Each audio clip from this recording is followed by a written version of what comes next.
So in my first slide here, we're looking at gross domestic product growth per capita by select states. And you can see that California, and the most recent county level data that was available from the US Bureau of Economic Analysis, had growth that was above the other four largest states in the nation.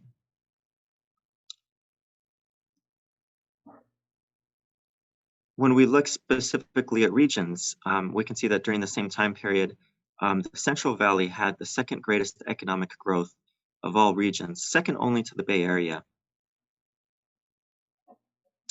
But when we look at the rate of subfamilies, of multiple families per household, we see that California was second highest in the nation, higher than any of the other large states. There were 9.3 multiple families per every 100 households in California.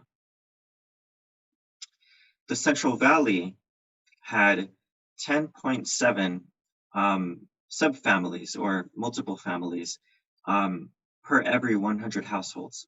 This was second among California's 12 regions, second only to the Inland Empire, which had 11 subfamilies per 100 households. Merced at 12.6 subfamilies per 100 households had the highest rate of any county in the state. Fresno's subfamily rate was also very high. It was 8th highest among the 58 counties in the state. There were 11.1 multiple families per every 100 households in Fresno.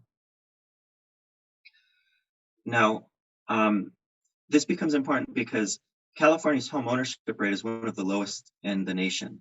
And when we adjust for the fact that there are multiple families living in the same households, we actually see that California's home ownership rate is indeed the lowest of all states, lower than even than New York. Officially, 54% of California households own their home, and this was second to New York. But when we adjust for multiple families living together in the same household, we actually see that the rate of home ownership is even lower. It's 49.4%. Here in the Central Valley, the rate was similar. It's 49.5% when we adjust for multiple family households. And this is actually third in the state, only behind Los Angeles and the San Diego Imperial Valley area. So out of 12 regions, the Central Valley had the third lowest home ownership, or you could say the third highest rate of rentership. Specifically, Fresno Fresno's rate of adjusted home ownership rate was 47.4%. And now when we look at wages, we also see that full-time workers earns the second lowest wages in the state. So although there's the narrative that the cost of living is lower in the Central Valley, because wages are actually the second lowest in the state, and so this is part of the reason why the rate of home ownership is so low, is because as low as the cost of homes are in the Central Valley, wages are even lower. So, in conclusion, I just wanted to restate what we had found in our report, that the Central Valley has the second highest economic growth in the state.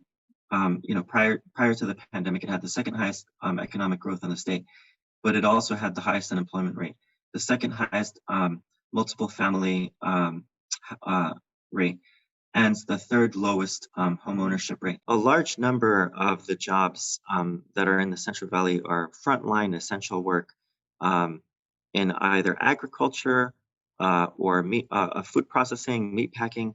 And so these jobs that are frontline essential jobs on average pay lower wages. And so in part, the reason why there's such a disparity in the rate of home ownership across the state is because of the jobs that are available in the region.